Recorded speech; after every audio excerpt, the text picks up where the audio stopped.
Alright, time check po tayo mga kapuso, 6:17 ng umaga.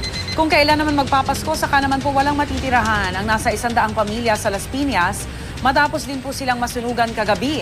Nananatili sila ngayon sa daycare center at nananawagan ng tulong. Narito ang report ni Dante Perello.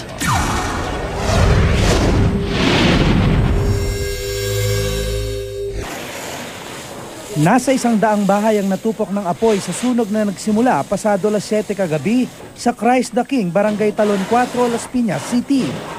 Agad iniakyat sa ikalimang alarma ang sunog sa mabilis na pagkalat ng apoy dahil gawa lamang sa light materials ang mga bahay na magkakadikit. Nahirapan naman ang mga bumbero sa pag-apula ng sunog na patuloy pang inaalam ang sanhi.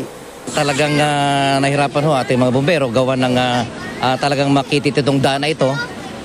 Makipot, at saka kumbaga nasa dulo yung area ng fire scene natin.